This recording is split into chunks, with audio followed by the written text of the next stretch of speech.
We are live. Welcome back. Happy Sunday. I hope you guys are doing well. Make sure we got the mic ready to go. I think we are good. Appreciate everybody for being here. I have a really great show for you guys tonight. Special guests, some topics. It's going to be interesting. Let me get rid of this gum. Hold on. A little bit behind it. It's been a fantastic day. I didn't work today. Family day. Got some things accomplished. Ready for a busy week. I'll get into that in a moment. Vibes are extremely high. Life is good. I have a couple big announcements for you guys as well. One is a really big life announcement. The other is going to be more of a DoorDash announcement, what I got going on this week, which some of you guys might have heard through a video, seen a community post. I'm going to get into that as well. May I start off by getting a thumbs up in the chat so you guys can see and hear me okay. And we'll get the show started. Let's see. Dash Revenge. Tony, what up, old? What up, Tiffany? Foreman content. Mr. Gigwork, what up? Let's see if Scooter Bud comes in with a thumbs up. Let's see. Rico Dash, what up? Jocelyn, what up? Nikki, what up? Daniel Hustle, what up? Josh, Mad Dog, what's up, everybody? Hope you guys are doing great. If you're out there in the gig economy right now working Sunday night, hope you're making money. Hope you're being safe. I hope you're being selective. I hope you're taking orders that work for you. And I hope you're making profits. We're going to get into that tonight. So let me break down what tonight's topic is going to be about. If you saw the thumbnail, we do have a gentleman named Gig Geezer. Go check out his channel. If you're watching on a replay, you could check out his link to his channel in the description box. And anybody feel free to put in a link to his channel in the live chat if you're a moderator. So Gig Geezer is somebody that's what I consider an OG, original gangsta in the gig economy. He's going to be telling us how he views DoorDash. I'm going to ask him some questions. What he thinks about like the DoorDash programs, how they affect in a positive or negative way gig drivers. Also, I'm going to see if he can open up a little bit and share a little bit about what he's got going on this year and some moves that he's been making over the last couple of months, and enlighten you guys on how you might be able to take advantage of different types of apps, different ways of make money. He, in my opinion, is a true business-minded individual, and he's doing things he's venturing off into avenues in his own regard. But there are some things that him and I think completely we have disagreement about. I think we see DoorDash a little bit differently with certain things. We'll get into that today as well. So he's going to come on basically in about 27 minutes or so. So hang on for that. Consider hitting the thumbs up on this, share the content. Let's get as many people in here tonight as we can for these conversations. Now, I also want to go over, I dropped a very impromptu. I don't ever make videos on Sundays except the lives. But something hit my DoorDash account today, and they're doing a new verification where you take a picture of your ID, you take a selfie, they verify that it is you via the ID, and then that selfie AI, I guess, matches the pictures and makes sure that it's you. Now, Uber has been doing this for years, and I think it's a fantastic idea, right? So we'll talk about that a little bit. You can check the video out. If you're here, maybe you've already seen it. We'll get into pride. Does a man and a woman's pride get in the way sometimes of you making money? I'm going to give you guys a couple scenarios, right? Whether it's you don't want to make a drink, whether it's you don't like that a merchant is asking you to confirm a pickup, maybe before you have the food, which we should not do. You shouldn't hit confirm before you actually have the bag. But business relationship and overall personal skills will tell you, hey, if you're there for a reason, you want to make the money, it's a good order. Why allow that interaction allow you to make money, like stop from making money? Is it our pride? Is it our egos? There's many times where I've not wanted to make a drink and I leave. Typically, when I have a bad interaction with the merchant, it's probably because I'm having a bad day already. And so we'll talk about that a little bit as well, because I think we need to be making money. And I think when our pride gets in the way, sometimes that hinders us. We're all guilty of it on some level or another. So we'll get into that a little bit today as well. And I believe, what up, Trader? Hit that like button, fam. Appreciate you, brother. Rolling with Reds in the house. We're going to talk a little bit about the gig wars that starts basically in just a few hours from now. Super excited. I'll give you guys a little bit of insight as to my game plan and what I got going on with that and why I'm doing it. We're going to talk about Curbivore, which is an event I'll be at in a couple weeks, March 3rd in downtown LA. There's a lot to go over tonight, so just be ready. Now, let me give some shout outs first before I get into some of that stuff and before Gig Geezer comes on. I see my boy Hannibal. What's up? Inflated ego hurts everything, earning money and Maintaining relationships. Yeah. It's your bedtime, Pedro. Not my bedtime, Red. We got a live to do tonight. All right. Let me get this ticker going on the bottom for you guys. Appreciate you guys for being in here, ending the week with your boy. And we're going to have a good show tonight. So let me see. Let's get this ticker going at the bottom. Bam, bam. All right. Let me give some shout outs. Kualaha, hello. Delivering with Taz. What's up, brother? Good to see you again. Lucas, William, Eric. I see No Pran, San, Josh. I see Twin. What up, Eric? TN, always good to see you. I see Brian in the house. DDIS Deliveries. I think we're going against each other this week. I love it. Twin Travelers. What up, Eric? Always good to see you, my brother. Daphne, what up? So, what up, Ben? Ben Thomas. Okay, get that van, Taz. Yeah, love it. Animal House, what up? So, let's talk about the gig wars real quick. There's a channel called Rolling with Red. I also made a video. The video that came out a couple hours ago has her tagged in it. Also, you guys could please feel free to put a link in. So she did something I saw for the first time a couple weeks ago. They didn't do it this past week that I'm aware of. And so they call it gig wars. So it's basically gig economy drivers, whatever apps you use besides rideshare, if I'm not mistaken, come together in the lives. They chop it up. They're talking about their earnings. It's positive vibes over there. Everybody's motivating each other, making a lot of money. I think collectively 2 weeks ago, they almost made 10 grand. It was crazy. I think the top earner made like 1,900, 2K. So I was invited and said, hey, I'd love to be a part of this. She invited me. I'm going to be doing it this week. And the week actually lines up for me really well. So I'm going to be going against me. See if I got the roster right. Red, let me know if I'm wrong. Rolling with Red, Josh B, Delivery DDIS, Mr. Flex. You guys probably know him. Him and Red are going to be tough to beat, I think. Myself, and I'm missing somebody. Drop the other person I'm missing. Sorry. No disrespect, but I'm missing somebody else, right? So we're going to be going at it this week, calling it the gig war. So my goal is $2,000 this week. I've never made that in a gig economy. But the following week, I'm not working. And I said, you know what? I could plan this out this week. I think I could hit 2K. I'm going to work 6 days, 5.5, 6 days. I'm giving myself Sunday off, not working next Sunday. I don't work Sundays, but I'm going to work Saturday. I'm going to work a half. I got something going on Wednesday, so I'm going to work a little bit on Wednesday. I got other things I'm going to do. I'm still going to make content, still going to see my kid, but I'm going to spend a little more time in the gig apps. And I'm doing it for two reasons. I want to challenge myself. One, I also want to see, let's say all the other ways that I make money go away. And that's possible. Things happen in life. Could I make good money and sustain my family with just DoorDash and Uber? I used to do that, right? I used to work 6-7 days a week when I started this channel. I want to test myself and see. Plus, I think it's going to be fun. And another reason is I'm in a diamond zone. People give diamond zone. Some people don't like it. Some people like it. Some people don't. Technically, I was rewarded top dasher this past week. I believe it actually ends tonight because of some shop and pay deliveries. So I was able to dash now anytime this week. I think I'll probably get it again. I have no idea, but I think it will be interesting to go in and post really good numbers in a diamond zone with a high acceptance rate.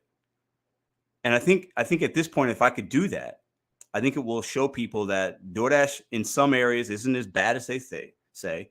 And all these apps are what you make it, the time and the effort you put in, right? So now, could I make this kind of money on most other weeks? Yeah, if I worked 80, 90 hours, I think it's actually really easy to do it.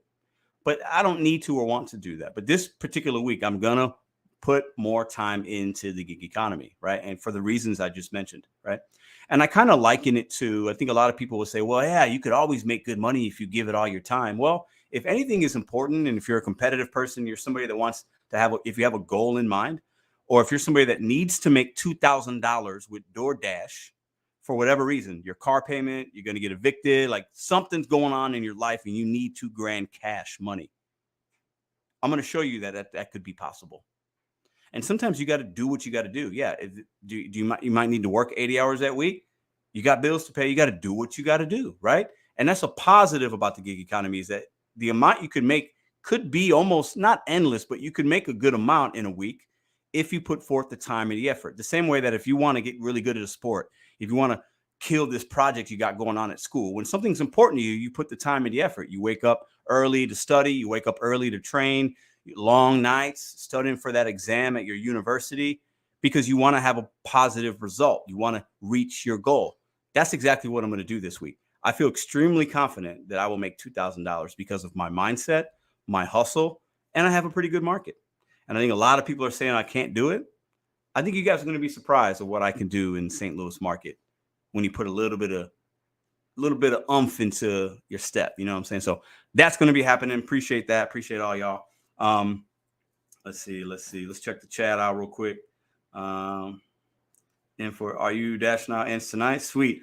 I think it might roll in red, but I got a way around that. I'm really not worried about it. That would be would put me at a slight disadvantage, but I think I'm probably going to get it again. And if not, I'll schedule. Not concerned. Necromid 19. Okay. So we got that going on. We got Gig Geezer coming on in about 19 minutes or so.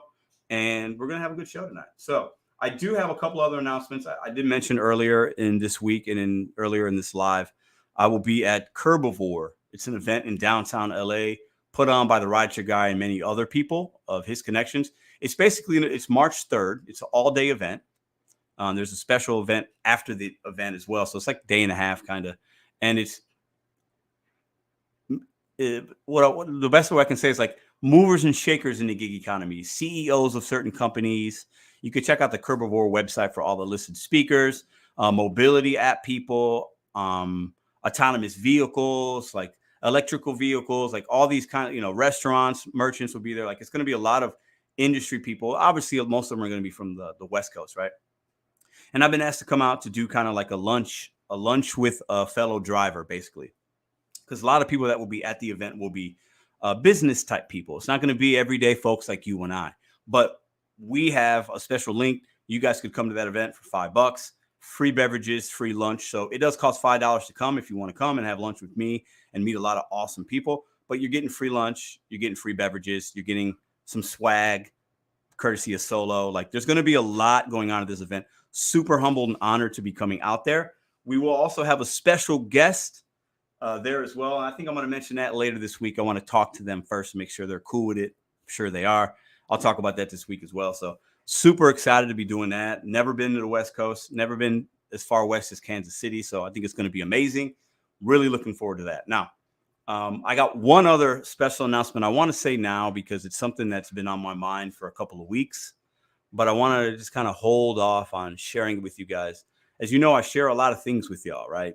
Part of the channel is I share my day with the gig economy. But if something else is going on, like I just film my day. I'm in a good mood. I'm in a bad mood. Like it's a vlog style. The reason I have the channel set up the way it is 8:30. It's like a TV show. Like you come on, you check out, see how my day was. Was it good? Was it bad? Was I petty? Was I ignorant? Was I nice? Was I grumpy? How were the merchants? Did I make good money? Did I make crap money?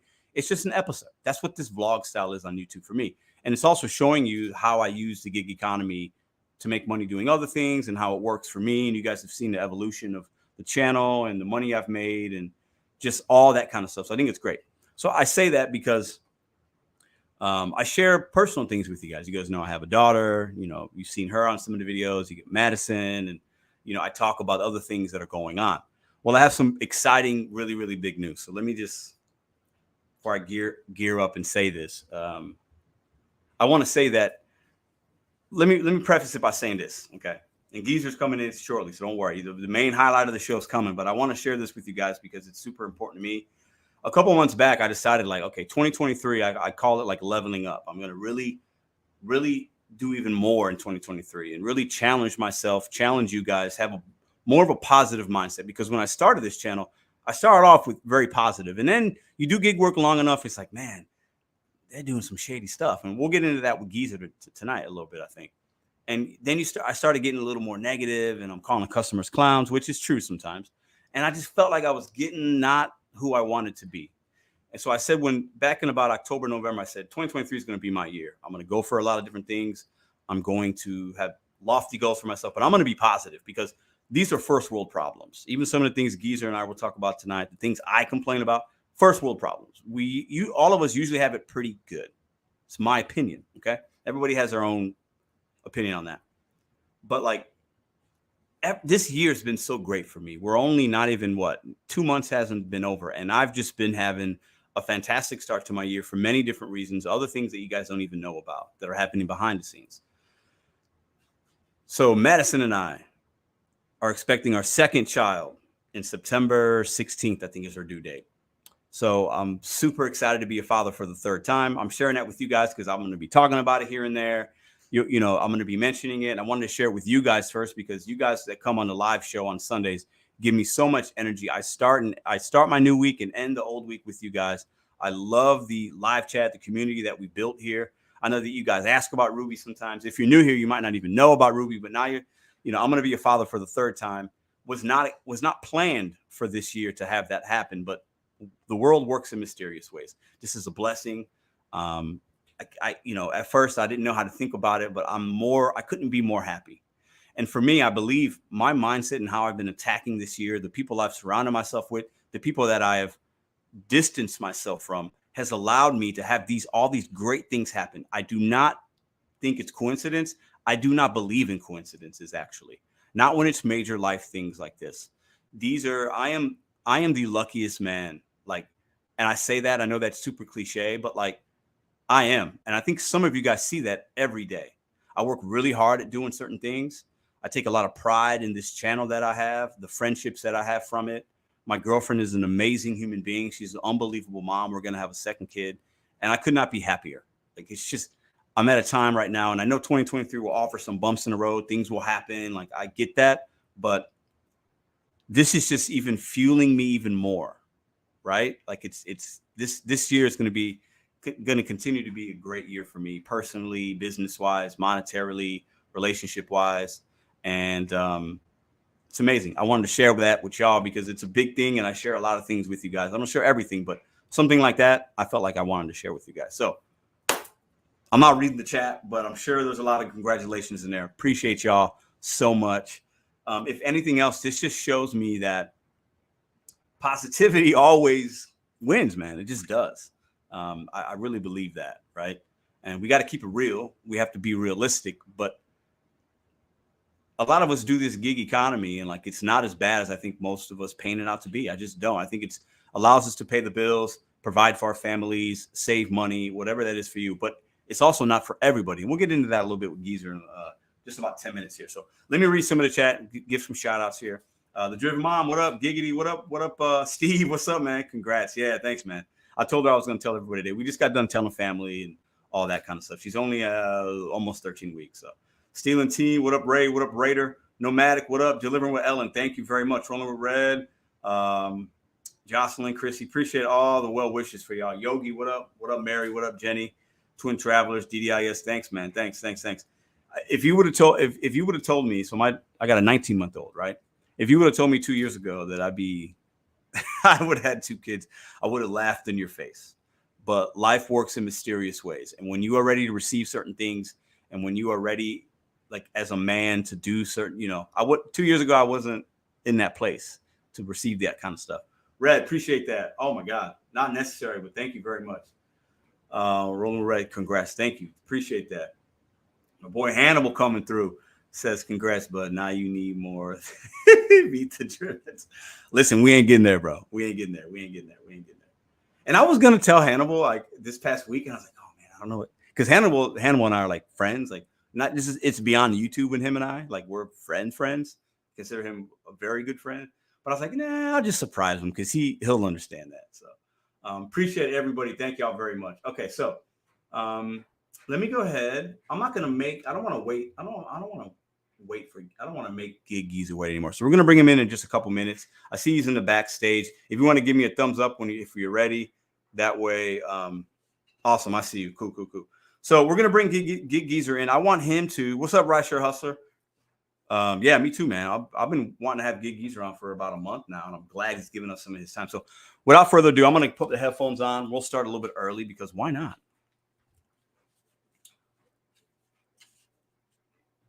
Piece of that.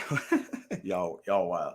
All right, so I want Gig Geezer to kind of tell us a little bit about himself. So I'll bring him on, and if you're not familiar with Gig Geezer, I'm gonna kind of let him give an intro to his channel, how long he's been doing it, what his kind of motives are, what's important to him. We'll start with that, and then we'll get into some questions and just have a good conversation. Giggity, appreciate that, man. Let me throw this up there real quick. Giggity, you've been rocking with me since day one, man. Appreciate that. Big Papi Pedro. Yeah, man. I'm a little nervous because another kid's another kid, but this is just gonna make me want to grind even more and make sure my family's set up and really start focusing. And I'm already a very focused individual, but it's just amazing, man. Legacy. I talked about legacy a couple months back, about a month or so, like what's important to me. Why do I do what I do? It's because I want to be able to look back as an older man, look at my family and have these beautiful people around me that are happy and healthy, and I could help them in the endeavors that they want. So I'm blessed. I'm lucky, man. All right. So let's go ahead and what up, Henry? Let's go ahead and bring in Geezer. Let me just go ahead and put this on here. 1 second. All right. Without further ado, Geezer, how you doing? Hey, Pedro, and congratulations to you and Miss Madison. Y'all second one together, and you're third overall. Congratulations. Yeah, thank you very much. Yeah, I have a 21-year-old, if you can believe that. So, well, my daughter, she just turned 25. Oh wow. So yeah. Mm-hmm. Yeah, it's being a dad. You know how it is. We ain't got to talk about that. Oh yeah. Oh yeah. So I think many of the people that are here know about your channel, and some might not, right? So if you first, I would like you to introduce yourself. What kind of videos do you make? How long have you been in the gig economy? Like, what's important to you? Like, just give us a little bit about Gig Geezer. What do you want the people to know about you? Well, my name Inwood Lane. Most people know me as the Gig Geezer. Hey, Red. I have had this Gig Geezer channel up since October 2021. I have been active in the gig economy since September 2016, starting with Uber and then adding Lyft, and then adding Roadie in October 2018. And since 2019, I've been adding apps to my repertoire ever since. Among the first in 2019 that I added were the former Postmate and DoorDash. So I've been active on the DoorDash app since 2019. Now, why did I come up with this channel? Well, I started looking at other channels because I was struggling with the DoorDash app at one time. In fact, I've shared this on a few past or early Gig Geezer uploads in which I had a 2.33 rating after my first 3 completed deliveries on DoorDash. Really? I struggled. Yeah, it took me about 500 completed deliveries on that app before I kind of figured it out. And my rating did not get over 4.50 until over 500 deliveries. Wow. And so, so I was looking for ways to try to improve my rating more than anything else. And I got discouraged and I stayed away from the app for about 6 months. So my goal has been to try to show folks how they can make the money as I've been making and others are making in the gig economy. Since my emphasis has always been on multi-apping, working multiple apps and stacking multiple orders across multiple apps. And I'd like to think that I've done that. Yes, I have differing opinions on how things may be done or one's approach to things. Yeah. And we'll get we'll definitely get into some of that. We'll ask some questions. And I think, for me, you being in this space as long as you have, I definitely think you could obviously teach a majority, 99% of us something, because you've been doing it longer than probably 99% of us, definitely longer than me. And, I definitely want to also get into the multi-apping and, because I've done a little bit of that. I want to pick your brain on what does that mean to you? But interesting. So you started with Uber, though. That was the first one. Yeah, I started a rideshare. In fact, the whole reason why I got into the gig economy is simply because my daughter was going into her second year of undergrad work. And my trying to do things as an insurance agent just wasn't cutting it.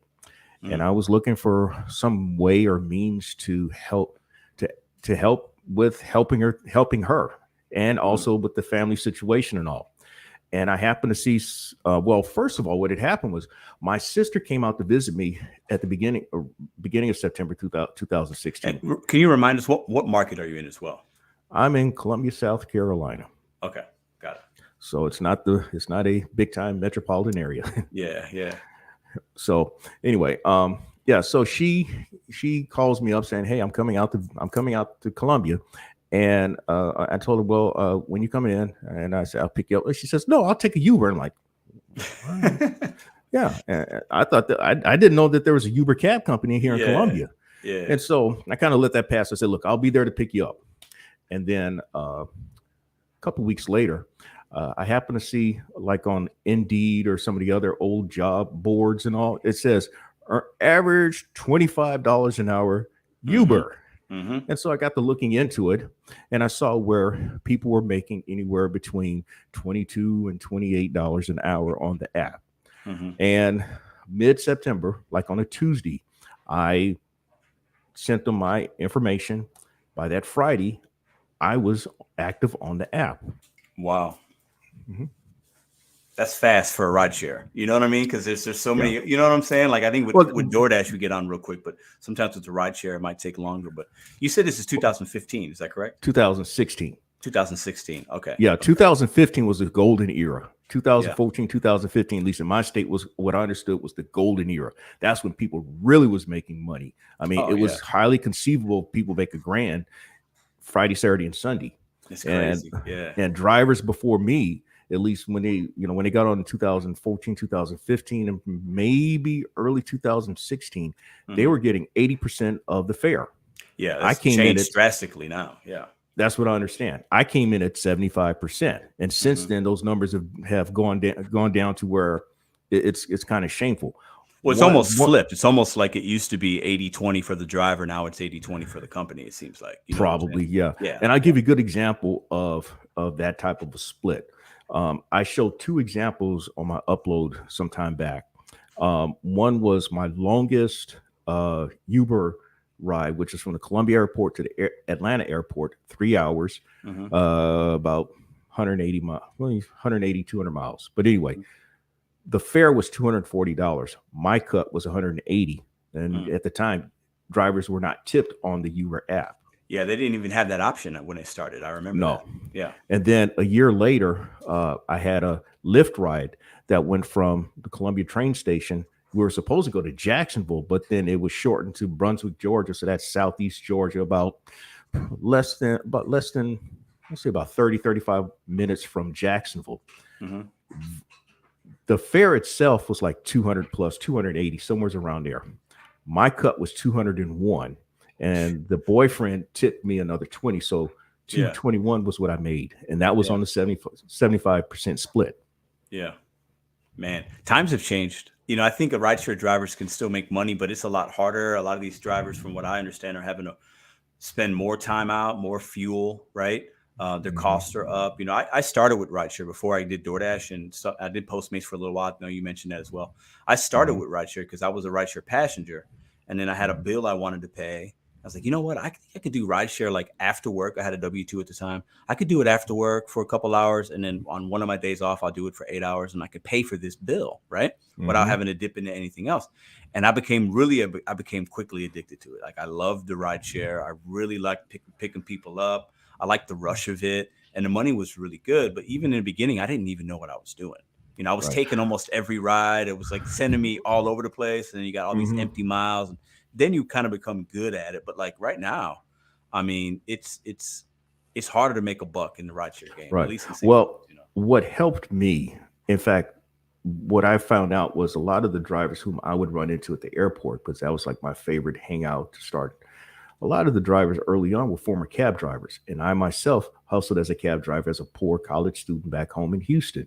And Mhm. so those cab driving instincts came back to me Oh over yeah, almost 30 years later. I And bet. so, Yeah. yeah. And so I already just knew from that past experience what type of rides to look for and all, Mhm, or at least mhm. what type of rides to Well, accept and or what probably areas to how to work. handle certain situations and how to you look out for Mhm. yourself and, you know, give Right. that good service, but then also know, hey, I probably shouldn't be picking up this person in this neighborhood or Yeah. whatever. Oh Because yeah. OG, Yeah. you know, taxi cab drivers, like that's a whole nother living. You know what I'm saying? I can Yeah. only Yeah. imagine, you know? Yeah. Yeah. So, and one of the things that I've talked about from rideshare even to gig food delivery work is that now there's a couple of ways to look at it. Is when you work a gig delivery app or rideshare, you're going to eventually learn your market geographically. You're Hmm. going to learn areas that you never thought would ever see. For But sure. that Yeah. said, I've always said, know your market geographically. Not so much as about the restaurants and all that stuff, but knowing your market geographically. Because if you know how to get around, you're gonna make yourself more efficient in Mm. terms of how you can go about your strategy of making your money. Yeah, because sometimes those navigations, whether it's in-app, might not be accurate, or Yes. certain railroad tracks you don't want to go to, and certain Yes. stoplights that are long, and this and that, and traffic patterns. Or there's a school here, so there's going to be a hell of school buses at 3:15. So I'm not Right. even going to take that order because it's going to take me 30 minutes. Like, I think knowing that kind of stuff is like the difference for me between like making okay money or making really good money. Like Right. those kind of details and knowing where to be and how to travel and stuff like that. So. Let me get into a couple questions because I got a couple questions for you, and I love to get the chat's kind of perspective on this. I think we have a lot of people that come to this channel and many channels, whether it's Geezer's or mine, and they work the apps really differently, right? And I think some people that work the apps in certain ways aren't really making profits. I really believe that, and that's no shade That's to right. them. But I feel, and I've said this many times, I think there's a high percentage of drivers that think they're making money, but they're really not digging into the numbers, and they're really not making what they think. And then I Right. think there's a smaller percentage of us that are making, decent living, whatever that means for you, Mhm. right? Mhm. And they're making good profits and they're adapting, they're trying things out, they're, trying different apps like you, and they're just trying to figure out how do I stay relevant in this game in 2023 because it's a lot has changed, I think, in just the last couple of years, at least for me, right? Mhm.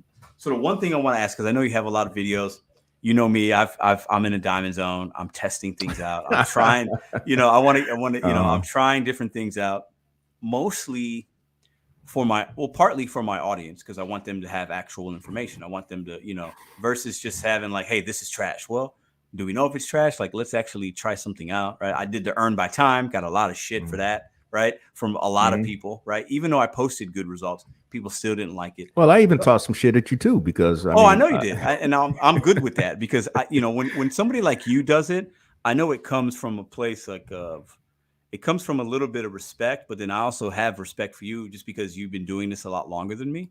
So well, obviously, thanks. I don't, I don't know as much as you when it comes to the gig apps. I just don't, right? Because Well, I I don't don't have claim as I many don't tricks. claim to know I don't claim to know everything either. I don't. But Yeah, at the none of us same do. time, Yeah, I like to think that I have tried to maximize whatever I'm going to do, yeah. and I've tried to. And if I make that mistake, I try not to make that same mistake again, or the second time. But the third time, definitely not try to make that mistake the third time. Yeah. No, I hear that. So this is the first question I have for you, right? And I don't do a All lot right, of scripted questions, and I know no, organically. fire away, man, fire away. You So ain't got to do what are it. your thoughts when you see DoorDash in the programs, whether it's earned by time, whether it's Diamond Zone, Top Dasher? I think those are the three that most people have issues with, because I think like the pizza program makes sense to me. Large order program, I'm not even on it, but I get it. That's cool, whatever. Mhm, And then there's shop and pay orders. mhm. That's those are fine. Okay. But for me, when you hear earned by time, Diamond Zone, Top Dasher, what do you say? What do you say to those programs that I DoorDash think has? they're a joke and a scam. All they are is just a mind game to get people into taking more orders. And I've not changed from that. I've shown time and time and time again how this is all a mind game. And if you want to go along with it, fine. But I think that when you allow DoorDash to basically muddy the definition of an independent contractor, and they will say in their agreement that you are not a DoorDash employee. They say that both, at least as of January 2022, you're not a DoorDash employee, but you can accept or decline any order. If you can do all that, why is it that they're coming up with these gimmicks to make you accept all the orders?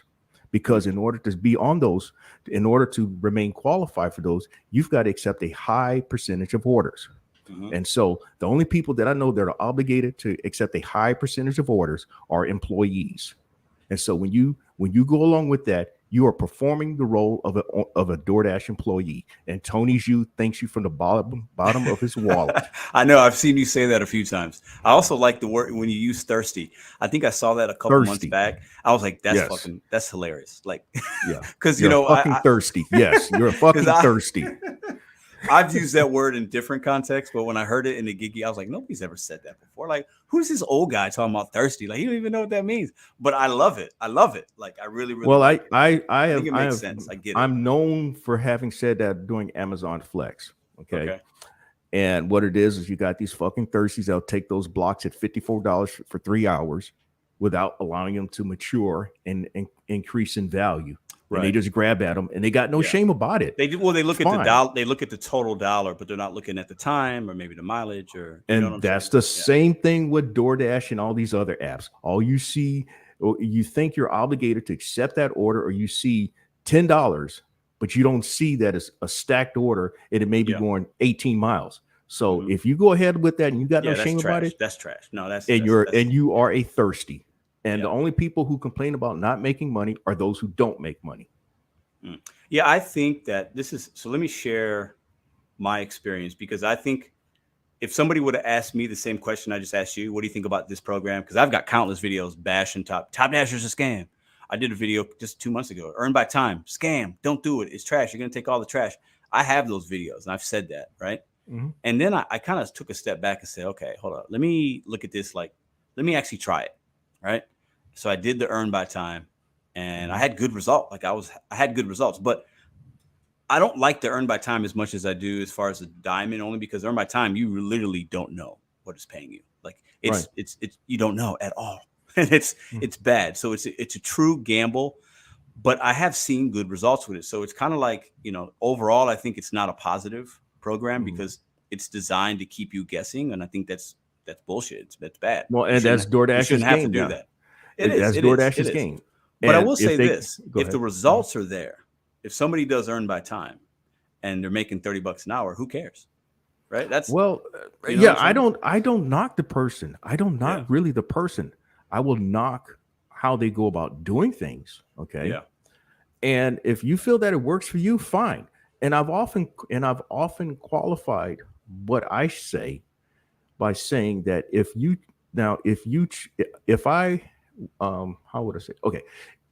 I chose to make DoorDash my only option, or if DoorDash was ever my only option, then I may have a different conversation altogether. I may be saying how great this is and that is, or I may be emphasizing that maybe you should have the higher acceptance rate.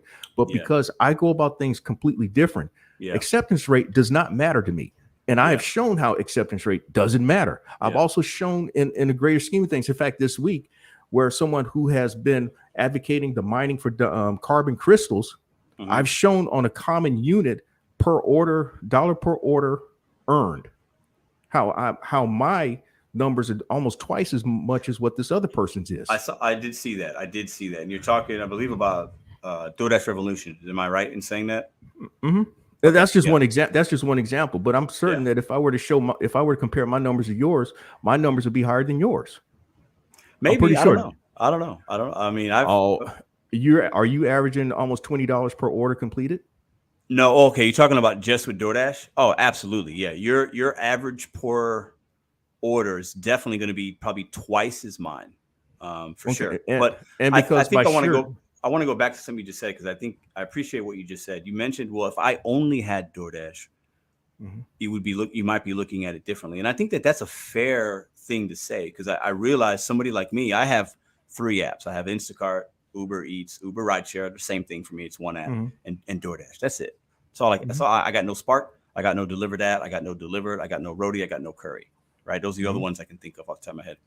But obviously you've got a lot of other things going on, and we'll get into that box truck stuff you got going on. We'll get into that in a little bit too, hopefully. But I understand for you, when you look at the app, you're looking at it as a completely different opportunity than somebody like me and the vast majority of people that I think do DoorDash, right? Most people that do the gig economy as far as food delivery are on DoorDash. Like, the numbers are crazy versus some of the other apps that you might have or others might have.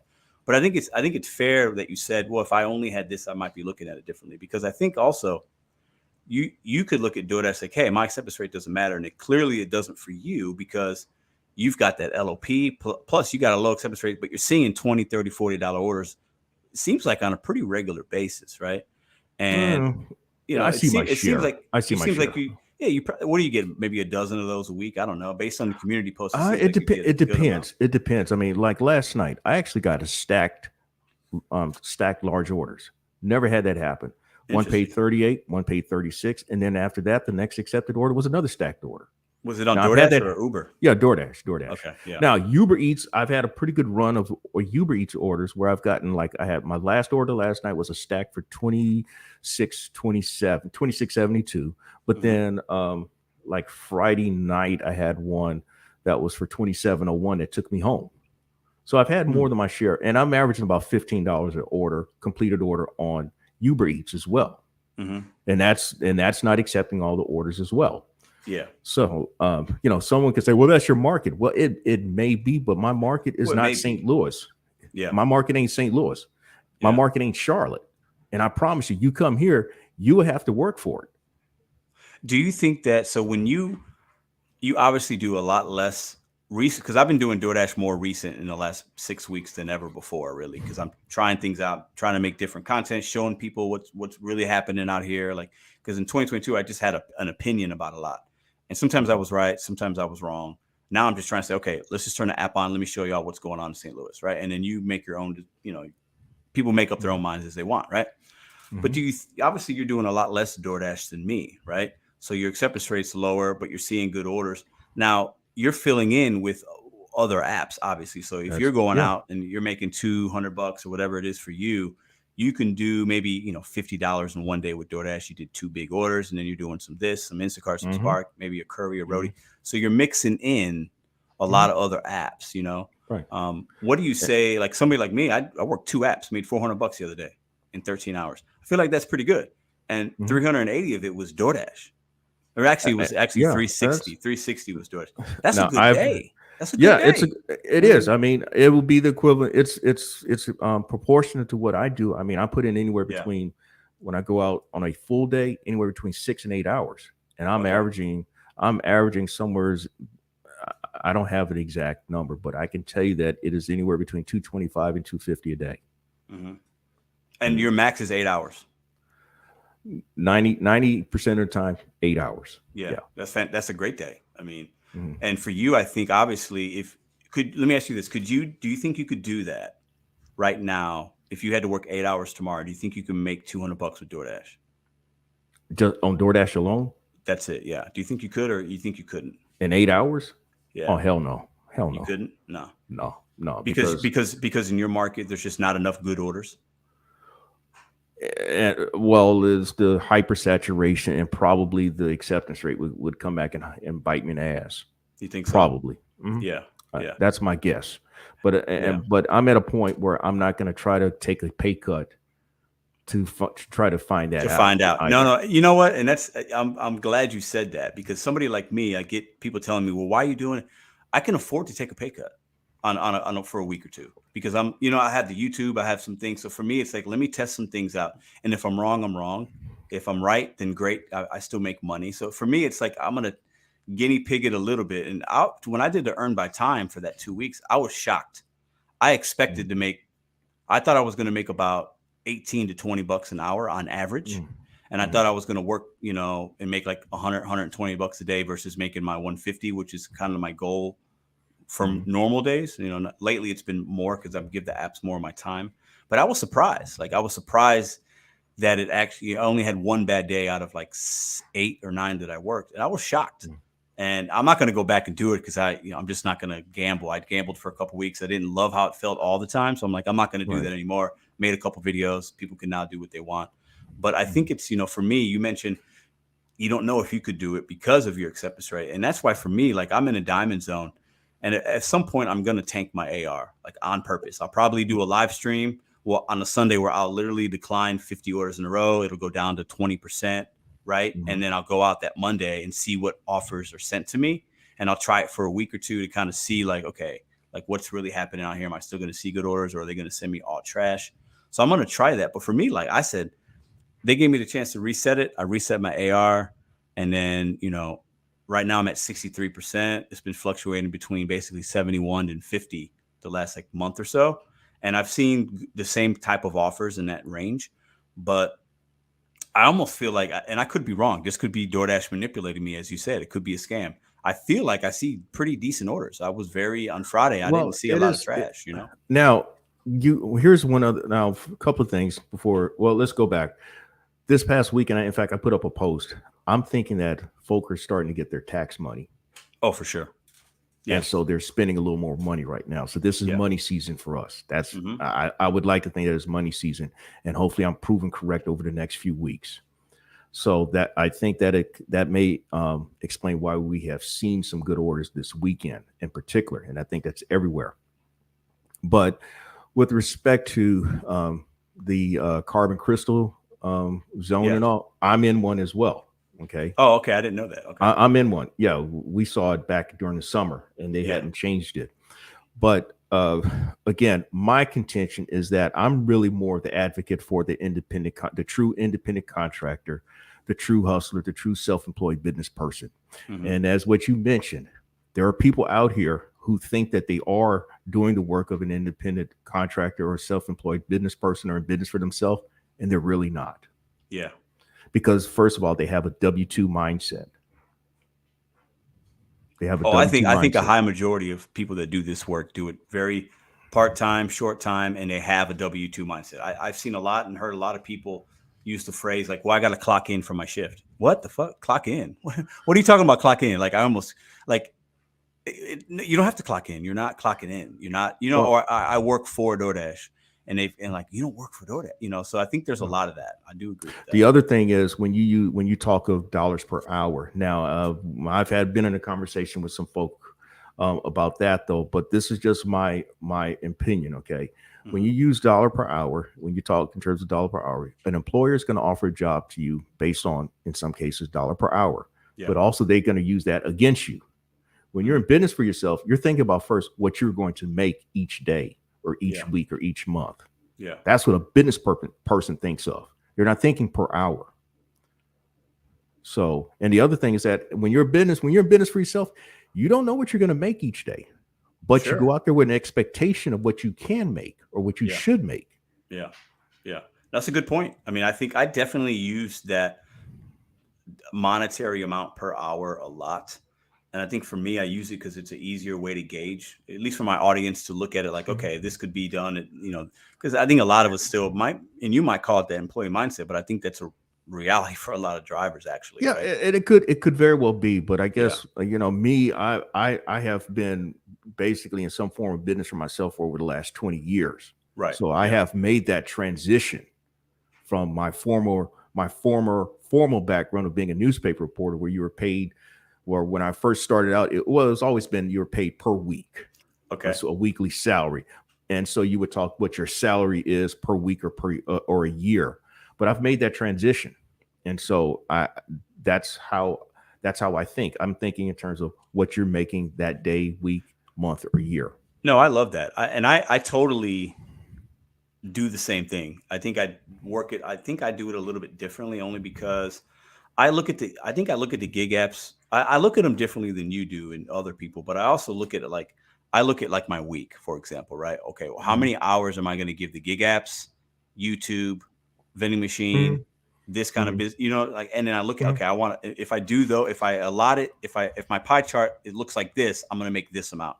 If my pie chart looks a little more different, if it's 50% gig apps, I'm going to make this amount. You know what I'm saying? For me, my weeks can be different based on other things I have going on. So I definitely think there's something to be said for looking at it like you're looking at the day, you're looking at the week. Because I think a lot of us can turn on these apps. I mean, this next week, we'll see how I do. My goal is to make $2,000, right? Is it going to take me 50 hours, 70? I don't really know, but I can guess pretty close. I have a plan of what I got a plan each day. I'm going to attack each day. Tomorrow, I'm going to make $400. Like, it's going to happen, right? And, the next day it's going to be a little bit less, and I'm going to plan it out. And for me, it's like, in order to get to 2K, I'm just going to chop it down. Like, break it down. Yeah, you set realistic goals or manageable goals and all. But I will say this. Yeah. Well, I will say this though. Now, when I'm out there, I feel that after so much time out there, I know that I should have made so much money. So, for example, if I'm out there 3 hours, I should be somewheres at a minimum of 75, but pretty close to $100. But I'm not saying that I'm making that much an hour, but I just know that that's where I should be. And if I'm the amount of time that you give the app, you should be within this range. You know what I mean? And that works for you. Shout out to real quick to Uber Jeep AZ. If you guys don't know who Uber Jeep AZ, Go check out my man. He's from St. Louis. He's out in obviously AZ, but big fan of his. Appreciate you stopping in and checking out me and Geezer, man. Shout out to Uber Now Jay makes some money. He makes Jay's money killing it. He's killing it. on a Lyft XL and Uber XL with the luxury vehicles. Oh yeah. I mean, big time. I love what he does over there. Every time I see one of his videos drop, I check it out. He's in his garage. He's got the 20 cars around him. Super inspirational, man. I love it. So let me ask you another quick question. Let me see. Where was it here? Oh, okay. Do you think DoorDash should have programs at all? Or do you feel like it should be a little more like Uber Eats and you just turn the app on, it gives you what do you think about the programs that these companies have? Like, do you think that they should be there, or do you feel like that's just another way for them to manipulate us? Like, overall, just programs in general, how do you feel about it? Programs in general, I got no problem with it because I guess the first program that I qualified for was DoorDash's former Drive program. Right. Yeah. And I've been qualified for Drive program since February 2020. And back then, though, you were invited into those programs. Yeah. You didn't come knocking on their door. They saw somehow they saw your metrics and said, okay, you're interested in getting into the Drive program, get you some catering bags and blah, blah, blah, blah, blah. And you're in. Okay. And since that's changed dramatically, I've never been right. So I think if you qualify, I think that certain things should be based on some type of qualifying metric, if possible. Now, of course, I have, I'm 3 years removed from having gotten there with the acceptance rate and all, but I'm also 3 years removed from the mindset that I had back then as well. So I've evolved in where I am with gig apps. Yeah. Yeah. So it's a good segue. I want to talk a little bit. I caught a video of yours, but then I also caught a live you were on with, I believe, Hannibal's Hungry and Steve from Rodeo. And you were talking about cargo van. Yeah. A cargo van. Okay. I think I called it box truck. That's probably the wrong way to say it, but cargo van that you invested in and what you're going to be doing with it. Can you share with us a little bit, like how that started, that mindset, right? That mindset of that forward thinking, right?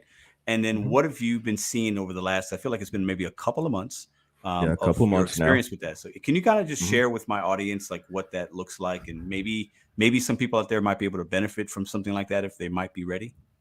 Okay, so where it should start, at least how my steps towards getting there, or just like, what really triggered me to looking into a cargo van. What was the beginning? Like, what triggered that, and then what have you kind of maybe even learned along the way? Just anything you're willing to share with us about that. Okay, all right. As I've shared, I happened to be doing, it was either a Roadie or a point pickup at a Walmart, and to the parking stall to my left happened to be a guy in a smaller cargo van. It was either a Ram 4-cylinder. I believe it was a Ram 4-cylinder cargo van that he had. He was a younger guy. He was 26 years old. And I'll just tell him myself, he's like 40% of my age. Okay. But I was impressed by what he had to say. I mean, this is a young guy talking business. And I mean, and he's also making more money than me. I mean, he said he's making 8 G's a month. Here I'm making consistently 6 G's, maybe hitting 7 from time to time. He's making 8, and it's with his. And that's a big difference. That $1 and $2K difference is a huge difference. I mean, right. And that's the goal right now for me, is to get to that level on a consistent basis. Yeah. Now he told me about him having his authority, which is when you look at those trucks, you'll see where it says a US DOT number. That is like the registry of your business or your vehicle. Yeah. And then the MC number is your authority number, which allows you to transport items or whatever it is across state lines. Right. And so I've got that now for my Sprinter van / cargo van. Now, is that something that you have to be? You obviously probably have to pay some kind of fee. Yes, $300. $300 for 1 year. Is that every year? Or is it just one time? I believe it's, you know what? I don't even, that's something I didn't even think about. Well, because It some of may those be, things might be every, like sometimes they last a year, 2 years, 3 years. It's almost like I a believe it's, licensing I permit. believe it's like 1 year. It's Okay. $300 a year, more than likely. Got it. And so I've got I got one authority Mm-hmm. for, and so that's for what I do. Mm-hmm. And, he also mentioned he had a dispatcher. So dispatchers are kind of a hard thing with cargo van owners right now. Everybody wants to deal with the box trucks and the semis and all the larger equipment. They really don't like dealing with cargo van because they feel that there's not the money isn't there. I mean, people are taking loads for just the equivalent would be taking if you see a 10-mile DoorDash order and you accept it for $4. That's kind of the equivalent that's out there. Yeah. That's rough. You can't do that. And so this may portend into what some of the, maybe a couple other questions that you have. So my strategy has been, well, and I'm kind of disappointed that I'm not seeing the opportunities, at least being able to find those loads that may take me regionally within like a 6-7 hour radius, and because of how low those bids are going for. Really? Yes. In fact, most recent Gig Geezer segment, just for the hell of it, I put in bids at 77 cents a mile, 72 cents a mile, 62 cents a mile. Wasn't even close. So what? So I have no idea. I have no idea what got it though, but it's safe to say it was less than those numbers. Well, no, sure. It's probably 40-50 cents when you relate, like you just gave us the example, the $10 for the 10 miles, $4. It's like, that's 40 cents a mile. I mean, you can't make, you're not making money. You're basically maybe breaking even or at a little bit of a loss, right? Well, you may be covering your gas. Now, here's what a couple of folks explained to me. It could be like the box truck people who may have already a load, and so they're looking for something extra to pad on what they got. Or it could be someone who's got a contract with the cargo van and is doing the same thing. But someone like me who's trying to jump in and find an actual load to do. I'm missing out. So, well, let me ask you an interesting question. I want to continue to learn more about this because I think this is valuable information for my audience. But do you think that, so let's equate it to DoorDash, right? We talk about like Diamond Zone, get your acceptance rate up and then you'll see better orders, which, do you think if you took some loads that maybe aren't great now, it could benefit you later? You know what I'm saying? Have you thought about that at all? I've thought about it only from this standpoint, but I'm not going to do it though. I'm not going to take those loads. Okay. Yeah. The only thing that I can see that is a positive is that if maybe I'm in front of the right people, I may be able to talk to them, or they may see something in me and say, hey, look, would you like to run these for me? And then I'll really pay you. That's the only way I can see something like that. Because it could be a foot in the door. You might be able to run into that right person, build a relationship, and then that relationship turns into something very lucrative for you down the line, Right. Yeah, that's the only thing. Yeah. So what I've been doing is, I put my van into service on December 17th, and it's kind of taken over from me using my F-150. Since I've made this investment, I might as well go ahead on and put it in service. And so I may look to some people, I may look a little gaudy or a dork or a fool with this cargo van, but they don't know that in the greater scheme of things, I have given myself greater capacity to make more money. And there have been some individual examples in which I've been able to get opportunities by virtue of me having the cargo van. Oh, I bet. I mean, have you? So I'm assuming you're on Roadie and Curri already. Is that an accurate assumption? Okay. Yes. Have you gotten into the medical courier stuff at all? Have you thought about that? I've looked into that. But in fact, there's one place that's trying to get me to participate in an orientation session, and they're like one of the leading. Well, actually, that's for transporting people for medical services. But I was offered a contract by a company in which they were offering $145 a day. Well, and I did a recent segment on that. Based on my calculations, I would be losing $70 a day if I went ahead with that. I mean, you're already making more than that with the way you're currently. Yeah, it's a pay cut. It's a pay cut. Yeah. It's a pay cut, And then there are others who are asking me about, what about Federal Express?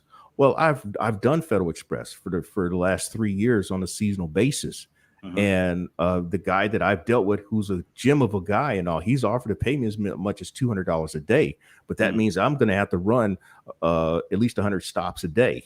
Well, plus your costs are up. Your fuel cost is more now, right? Yes. You got the van, so you know that actually it's about the same or a little less because I actually go oftentimes a third day without having to go to the gas station, whereas with F-150 it was every other day.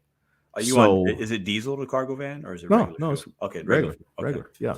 Yeah. Now, what could be the case is that it's a 6-cylinder, whereas my F-150 is an 8-cylinder, but the 8-cylinder gets pretty good gas mileage. Yeah. Okay. That's just modern technology there. Yeah. Yeah.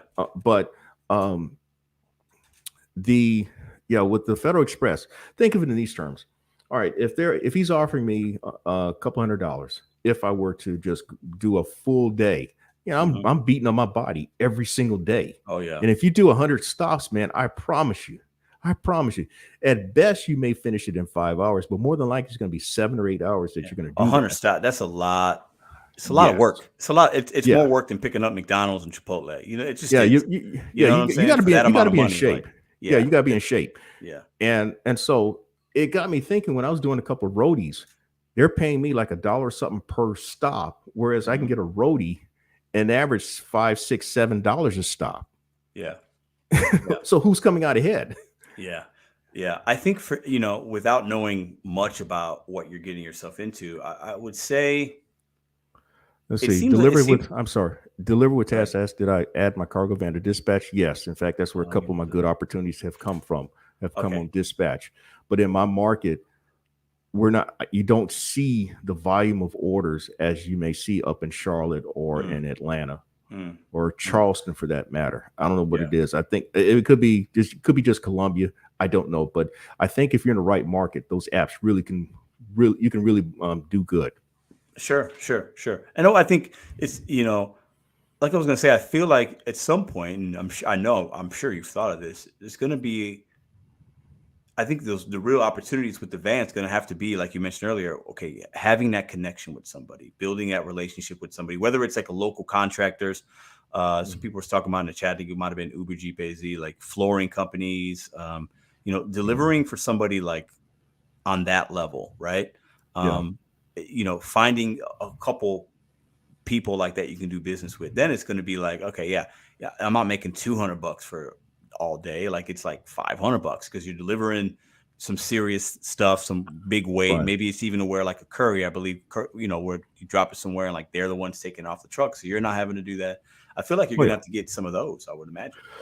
Yeah, the possibilities are there with these apps, and the thing is, I also gave another example, another gig user upload, in that some folks have suggested, well, why don't you just go get on with a logistics company and drive for them? And I gave the example where a lady recently told me her newest driver, who started about the same time as I got my van, he's made $16,000 in about the same amount of time.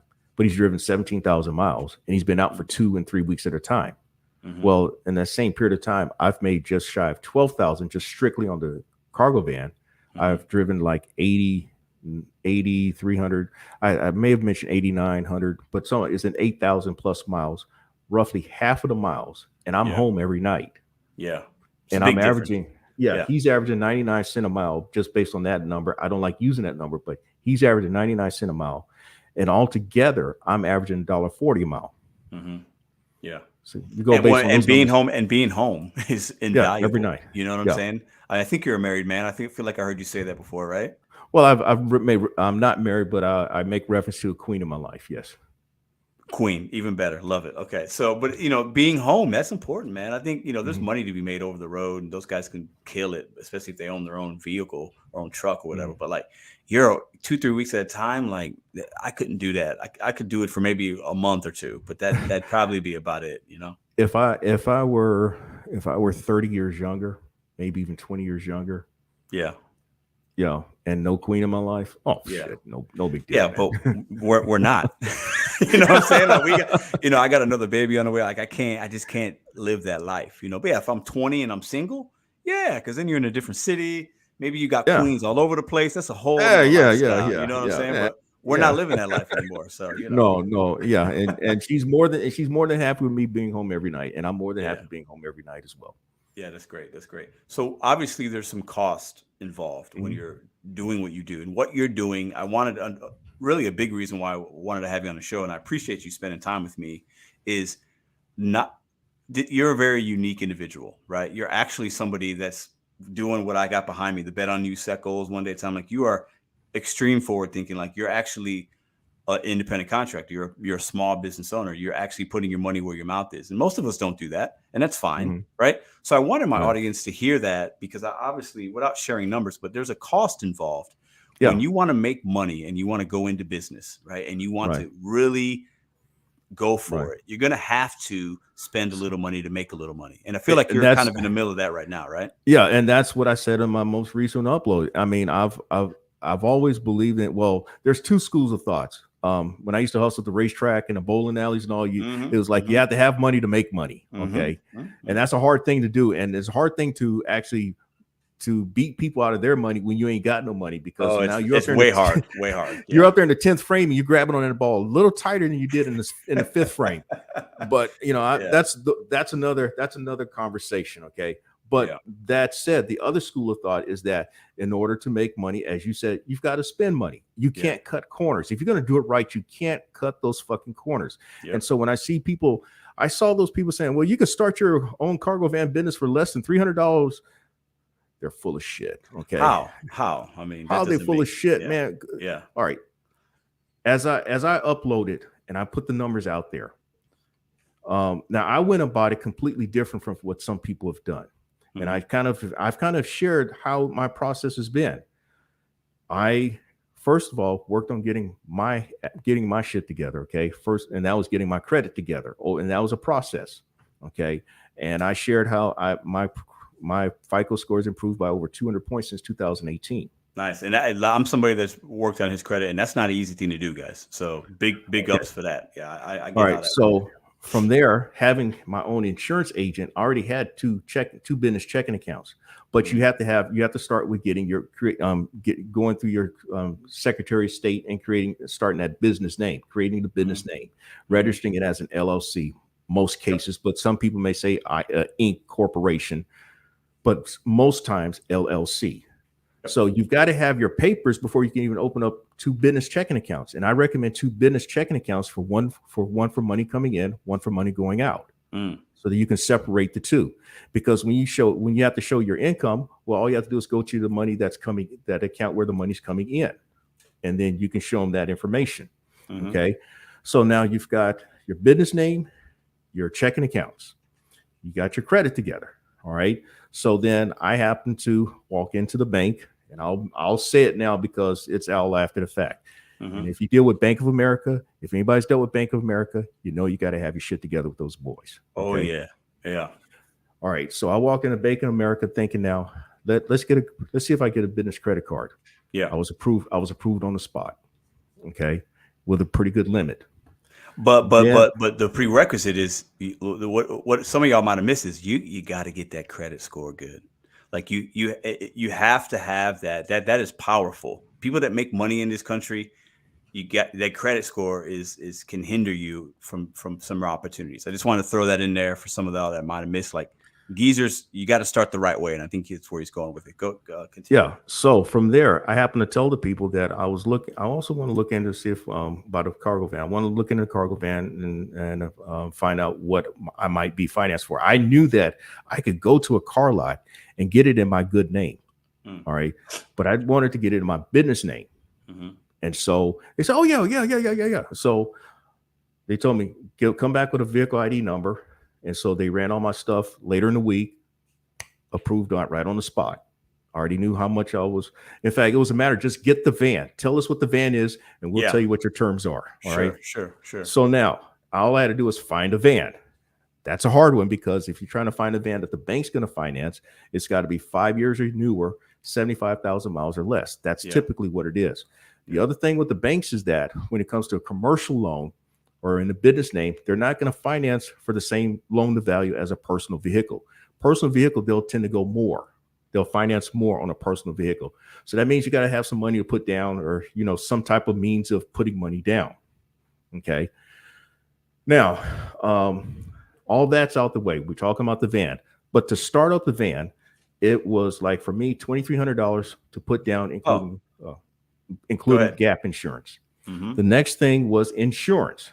Now, me being an insurance agent, I already knew that I could set myself up with Progressive, which is where I went through. Okay. But looking around and all, if you really want to get in on the big opportunities, you're going to have that $1 million coverage, $1 million liability coverage with the 100,000 cargo coverage, and have commercial general liability of at least $1 million. So I had all that. That's $1,500, but that's for 2 drivers now. It's not just for me. It's for 2 drivers, me and the queen of my life. She's also on the papers with the cargo van company, or the transport company. Well, can I ask you a question?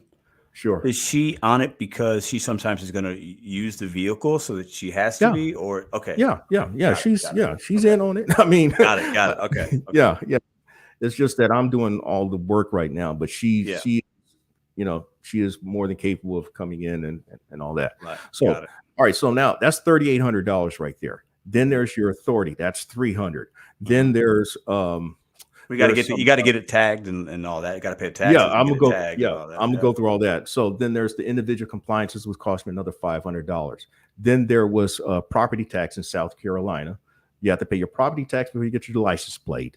And then I also got the vehicle magnets, so I could put the US DOT number on the side of the vehicle. All that came out to $6,000. Yeah, and that's before. And listen, y'all. He hasn't made $1 yet. Right.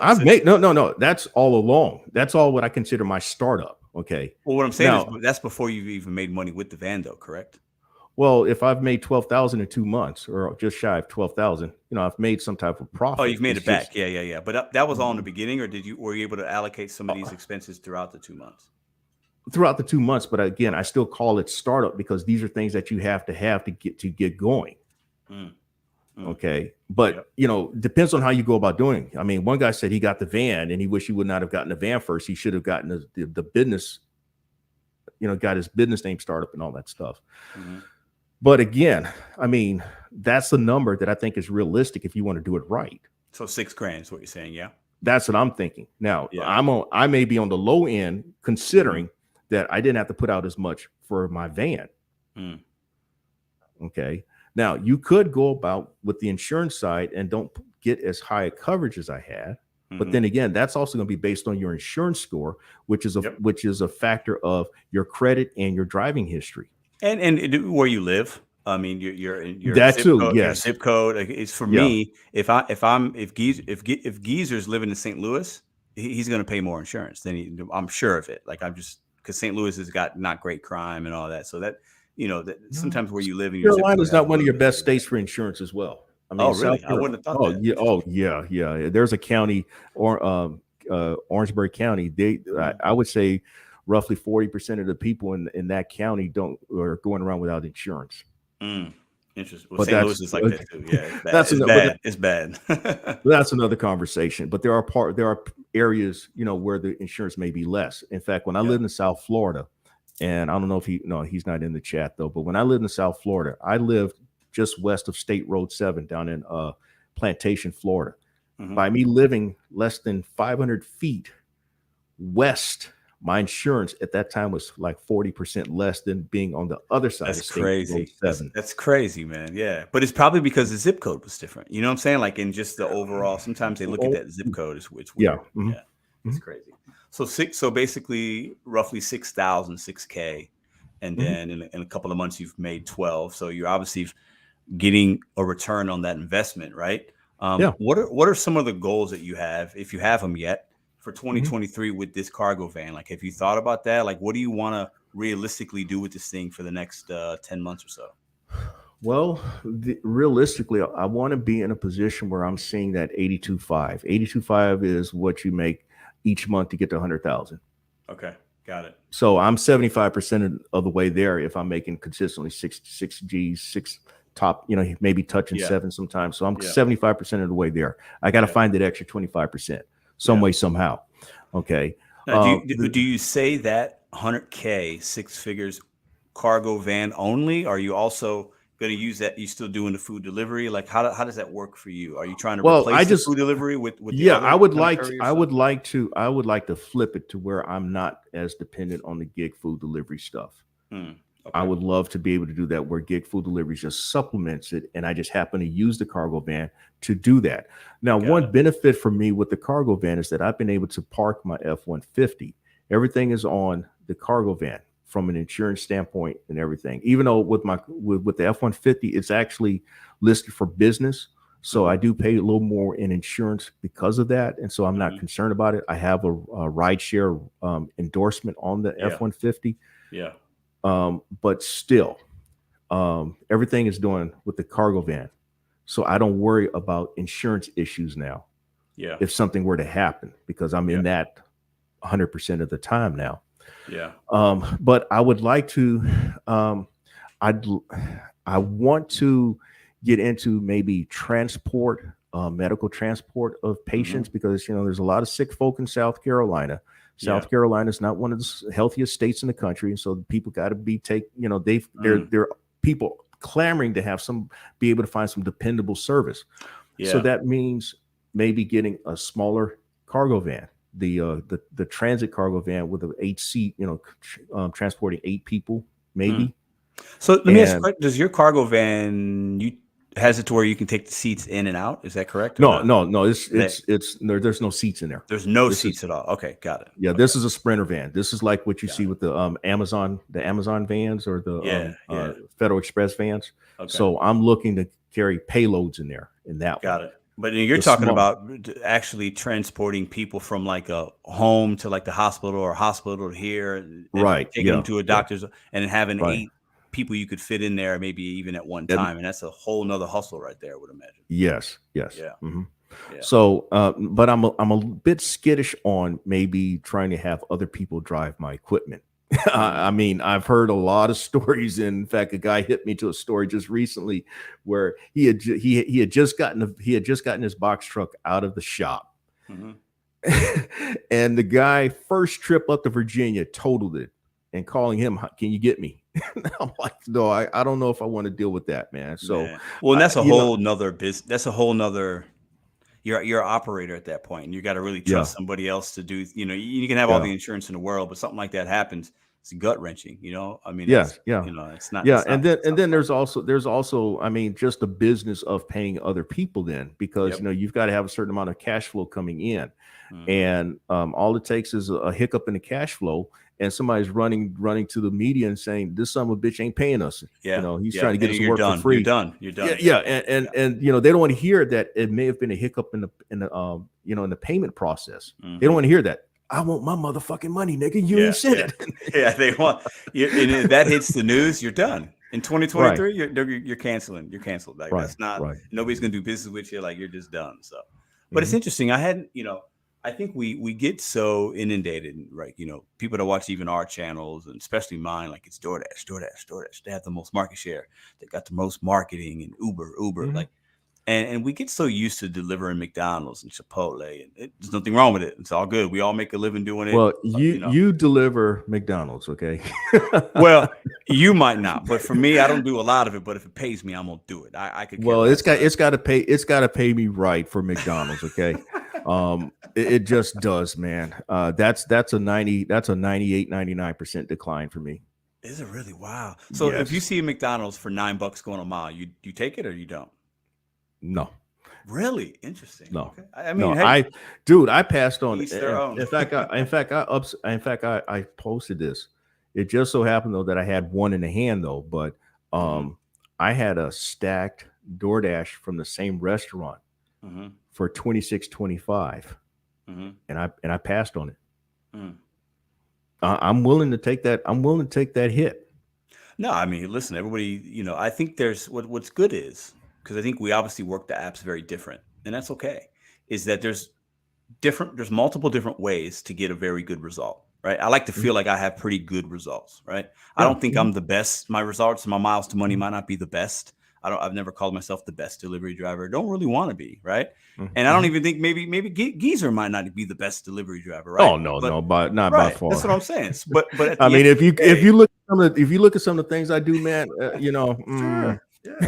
I'm but sure I could dissect your videos and be like, hold up, Geezer, what are you doing, bro? Like what's happening here, man? What's going on? And if that's people why do it the that's same why, for me, and that's why I don't say everything in my uploads, because I don't want, Okay. I don't want to Yeah. be attributed to their deactivation. Yeah. Well, you know what? Without saying too much, I feel like I know what you're saying, but let me share some of the things I've done, and you tell me you could piggyback off this. So, we talk about having multiple apps, and that's different than multi-apping, right? So for me, I'll give you a scenario. You just hinted to it a little bit for yourself, but so I use Uber and DoorDash, and most of the time I have them on at the same time. There are some times, depending on the kind of route I'm on, I will pause one or turn it off, or maybe I just turn it off for whatever reason. But I usually keep them on. Go ahead. You're gonna say something. No, I know I cut you off there, Pedro, but no, I am stacking multiple orders across multiple apps. No, I know, and I'm I'm gonna get to that. So I've done that. So I'll have a Chick-fil-A on DoorDash, and I got the Uber on. I'm sitting there, and the Uber comes in, $7 for a mile, and it's Chick-fil-A, and I'll take both. I'll have both at the same time, right? I've maybe done it.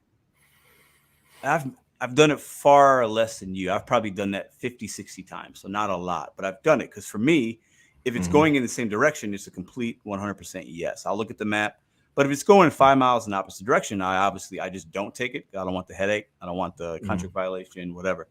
Now, is that what you're talking about? Like you take them at the same time, correct? Yes. Okay. So yes. I've done that. I definitely don't do it as much as you. I have a feeling. You want to share a little bit without giving us too much of the sauce? I said in the onset, this is where you have to know your market geographically. Yes, if you don't know where you're going, you're fucked. You have to look at that map and know the cross street. Is that an apartment? I'm not going to do it if it's dropping off to if one of them's going to a hospital, unless it's because I know that might take me longer. Like you have to be smart about it. But there are many times where I'm sitting at that Chick-fil-A, like I said, damn, that Uber's coming in. I'm going to add just $7 real quick, and it's only going to take me an additional 5 minutes. That's all day long, Yeah. Now, I've also said that you got to have a love for chaos, organized chaos, and probably what I do is organized chaos. Yeah. And so in fact, there was a subscriber, a young guy, and I did not share this, but about him though. His name is Byron. He told me, I tried to do like you with the multi-apping, but I can't do it, man. It's not for everybody. It's stressful. Listen, it's when you've got two different customers, two different apps, you're basically you're gambling and crossing your fingers because you might run into some kind of issue at the drop off for the DoorDash Chipotle, and it's going to really compromise the Uber Eats customer, and that's not right, right? So better yet, just simple traffic can mess you up. Yeah, and absolutely. There have been many a times. You can just imagine the type of ride that I've had where I'm yelling and cursing at other vehicles. Oh man, listen, I'm in the car, a Geezer, and I'm like I'm super impatient, like very impatient, almost to like it's a fault of mine. And I'm driving, and I'm like, why can't these people just drive? Like what? And I'm getting, I'm just like it's crazy, right? And you almost get this little bit of, at least for me, and I think some can relate.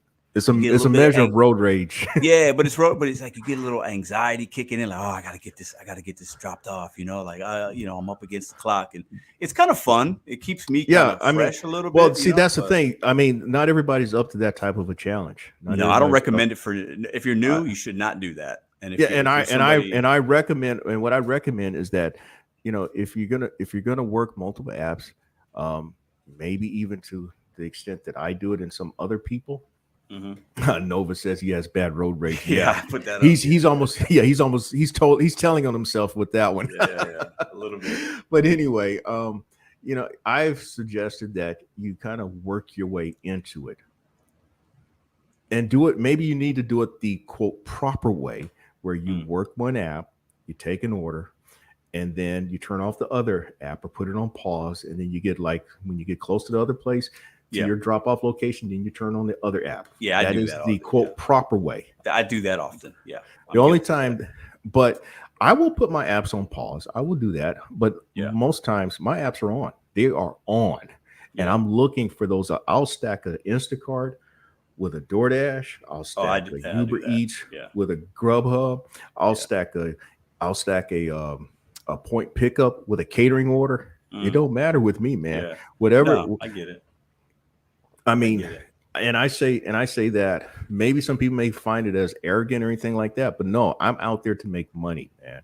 And I guess I'm banking on the fact that I've been out there long enough to at least have the common sense to not do certain things when I see that it could be a bad situation. This is where you have to follow your instincts. Absolutely. Your gut instinct, 100%. I couldn't agree more. I think that's, we have to, you do this long enough. Once you get to a couple thousand, I think deliveries, you start feeling, okay, I kind of understand my market, the traffic patterns, like we talked about earlier, the logistics, times of days are different, different, certain days of the weeks are different. Weekends, obviously going to be different than the weekday, nights different than the morning. But like, gut instinct is like, there's something to be said for that. I feel like I use that a lot because there are times even, and it's weird, I might have the DoorDash on a lot and then Uber comes in and the Uber offer might be better as far as money, right? And sometimes even the miles, but like it's from a merchant that's not great. So I'm like, no, on the face value, it might look better, but that's actually maybe a worse order than this one, right? Because I can flip this DoorDash quicker and it gets me to the next delivery quicker. And then I'm really making some money. So I think there's a little bit of flow there. Another example to that is that that's not good English here. Another example to this is just you look at certain, and I may be repeating you, but maybe I'm saying it a different way though. But you're looking at an order, and if you accept the order, it may take you out of position. Okay, or it's just something about that order that just doesn't jibe right. Yeah, and that order could really turn the entire flow of your time that you're out there. So you pass on that order. All I'm getting at, don't be afraid to pass up on an order, because there may be something better that will work, that will really be more conducive to what you're trying to do. It'll take you to the part of town that you're trying to work or whatever. Is just follow your instinct. An old poker analogy that I've used and I first heard from Doyle Brunson. He says that are you a poker player, Geezer? I've played online poker. I've been a break-even poker player. Yeah, I love playing poker, man. Seven card high low and Texas Hold'em were mine. Okay. Yeah. Doyle Brunson said that your instinct's going to be correct 80% of the time, and it's true. I believe that. Shout out to Doyle Brunson. What is he's won like 11 well, last I saw it was like 11 WSOPs bracelets or something. Yeah. What's his thing? He had the hand 10-2. The 10 and the 2 is a Doyle. 9-2. Is it 9-2? Okay, it's called the Brunson, right? Yeah.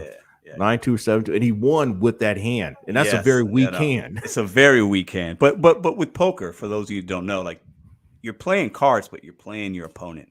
You're playing the guy or the woman across from you just as much, if not more sometimes. The tendencies, the habits. Like, I'm not a seasoned vet like you, I'm sure, with the poker. I never really played online, but I've played enough. It's been back alleys here and there, some cash games. Yeah. It's a good little rush, So I got one. Go ahead. No, I was gonna say he spoke of stories where he's played those type of back games with a 38 next to him. I bet. No, that guy, he's from Texas, right? So I'm sure he's that's what he called him, Texas Dolly. Dolly. That's what he. So I've got one more question, and it's gonna be one that I think might surprise you, but I'm gonna ask it because I feel like I'm gonna get a good answer. Okay. I had Bentley Coupe on about a month ago. I know that you watched some of it. Okay. If you would have been the one interviewing Bentley Coupe, give me the one question or two that you would have wanted to answer him. And I want you to pretend like I'm Bentley Coupe right now. And some people say I am. I'm the shill. I think it's hilarious because I'm not paid by DoorDash at all. And if I was, I would tell people, trust me. Bentley, why do you go out of your way to contort yourself of not telling the truth or giving straight up facts? That would be one of my questions, because a lot of people would say that you're a shill. Well, I can't answer that because I'm not him, but interesting. I figured you'd have a good one. Yeah. How do you think you'd answer that question? Knowing him? Oh, well, if you looked at an exchange that we had, he'd say that he would say that I'm not offering a solution. I'm a part of the problem. And I'd say, well, yeah. I'm gonna, well, you can imagine what my response would be, but Well, if sure. I'm gonna, Listen, if I'm in your position, I would have to just, take a deep breath and go at it a different way though. I mean, having been the newspaper reporter that I've been, yes, I would go about it a different way. But that would be one of the questions I'd ask. Yeah, yeah. Do you, and I'm also somebody, I do, you mentioned the word solutions. I think that's important. And I'm not saying what he said was right. I don't even know what you guys were talking about, right? But well, I mean, his point is that you need to work with DoorDash and try to, I mean, come on, man. I mean, look, if they really cared about us, they would offer the solution themselves. Why is it that we got to broach them for the fucking solution? Are they really going to listen to him? Are they going to listen to me? No. They're $9 billion, man. And their app don't fucking work. Their app don't fucking work half of the time. Yeah, they're not listening to any of us. I think, I will say, I think at times they will implement something that I see as a positive, at least for me, on the app, right? And I think they've been doing more of that in the last few months. It seems. Maybe I'm wrong. I don't know, because I haven't been with DoorDash since the beginning. But I definitely realized that they have a business model that is built to take advantage of the drivers because we're not employees. But we don't have the benefits. They don't have to pay it. They have we are. I mean, if they can deactivate both blip. You and I. We're just a cog in the machine. Yeah, we're just another blip on the algorithm, and that's what I've said all along. Yeah. Now, here's the thing. And in fact, Dino, who said It Like It Is, he pointed out something that was really interesting, what I thought was very pertinent. He said back in the 90s when he did delivery work, they would pay like $6 an hour, and then you had your tips.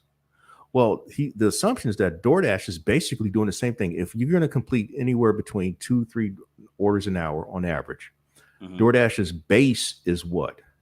Depending on your market, $2, $2.25, $2.50. If you just go on base alone, the numbers haven't moved in over 30 years. DoorDash is basically paying a driver $6.75 an hour, even though you have earned by time. But let's just do, strictly earn per order. It's like $6.75 that you're probably going to make it tops per hour from DoorDash. The numbers haven't moved. The only thing is moving is the type of tip that you're getting from the customer. True. And that's where we make our money. And for me, I think that I've bashed DoorDash a lot in my channel. Like I've made a lot. I have a lot of videos, and I've made a video every day for almost 2 years. Nobody else has done that.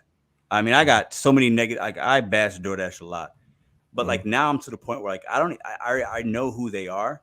I think I know, and I'm to the point now. It's like I'm gonna figure it out for me. Like I can't expect them to do stuff for me because I know they're not. So I'm just gonna play the game, and I'm gonna beat them at their own game. That's where my mindset is. Like I'm just gonna use the app, and you got these programs. You want me to play this game? All right, you know what? I'm gonna play your game. Okay, I'm not going to compromise. I'm not taking trash. Okay, at least for me. Everybody's looking at how they look at trash might be different, and that's fine. Geezer's not taking a $9 1 mile McDonald's. I'll take that every day of the week, and that's fine, right? But for me, like I'm going to utilize the app just as an opportunity, and like they could, I don't want to be an employee. If we have legislation in Missouri that gets passed, I would not be happy about it. If they try to cap me, if they said, you know what, we're doing this, we're just going to pay you $20 an hour, I'll stop working the apps. I'll find a different way to make money, right? Because that's just not how I want to rock. But I'm also like, I'm just done caring about what DoorDash does on a whole because I'm just looking at it as a food delivery app, and that's kind of where my mindset is. I think I know. I hope you understand why I would say that, and I think we could. Well, I have a similar view in that it's just one of DoorDash is not the end all for me. It's one of many options that I have. Yes, I love that. That's good. That's what it is. And I have done things to ensure that I am still active on the app. I'm not a fool now. Okay. I'm not a fool. Yeah. At the same time, I see DoorDash for what it is.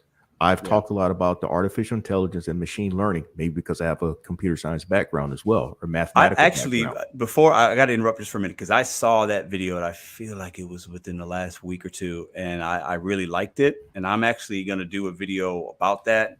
And we're going to have to talk offline, because I think there's something to be said there, and it's very interesting. But go ahead. I remember seeing that video and thinking like, damn, what's he talking about? Like the way he said it, it made it sound more, it made sense to me, versus I've heard other people say something similar and it sounded like hogwash.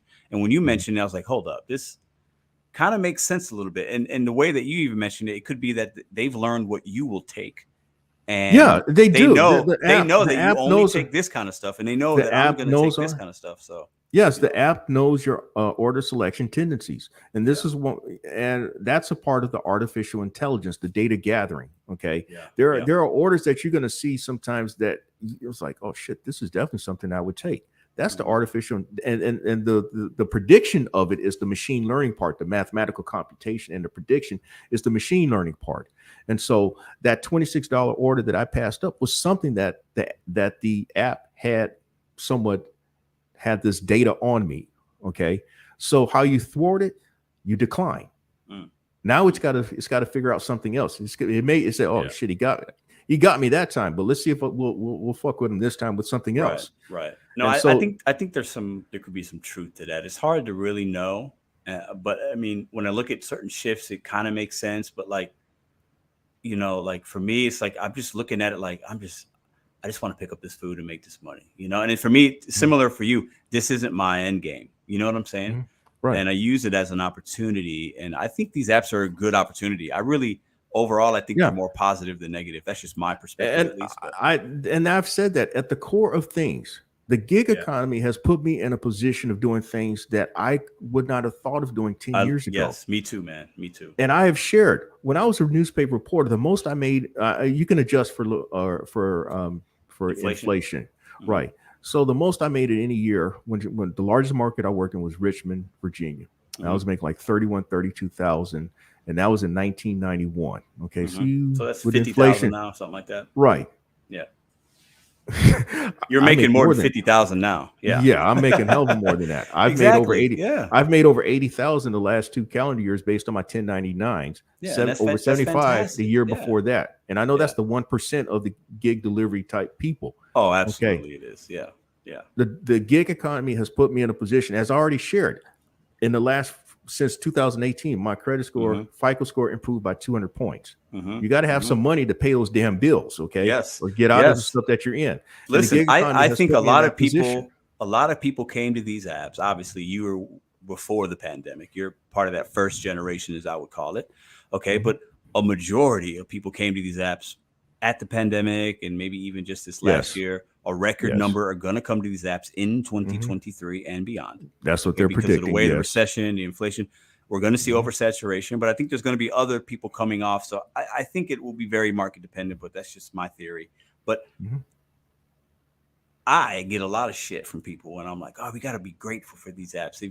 They're a positive, and people are like, these apps suck. They're the worst ever. It's the demise and blah, blah, blah. And it's like, I just don't see it like that. These, I've had a very similar experience in the gig economy as you have, right? I've been in it, for only 2.5 years, but I've had the apps for 3, but full time for almost 2. And like, it's, I love it, man. Like the days aren't always great, and these apps can be scammy. They can be crummy. They can be shady. But like, if you put the emotion to the side and you focus on the money and you use it as an opportunity, whether it's to get a cargo van, whether it's to start a YouTube channel, like, I mean, I can't hate on DoorDash all the time, because for me, it's been a positive. And I think for a majority of us, it has. We've been able to pay debt down. You go to school, Uber Jeep AZ is a rideshare. I mean, he's a rideshare king. I mean, he's living the life out there, man. He's got these automobiles. Like, look at, these companies can be shady, but if you just put the emotion to the side sometimes, right? And I got to do a better job of it. It's what you're doing with the opportunity, and that was one of my uploads. Exactly. And if folk really listen to me, I am not as negative as what people think, or at least what I've been derided as being. Yeah. I don't go around complaining. I don't go around complaining that I'm not making no money. And you really don't hear me talking about the app, even though it's all fucked up as it is. You know, you don't hear me talking about those things. I'm talking about opportunities to make maximizing opportunities that you got. Yeah. If there's something wrong with that, then I'll take the heat. Okay. But yes, use it to your advantage. I gave the analogy of opportunity. My grandmother asked me once, little boy, what is opportunity?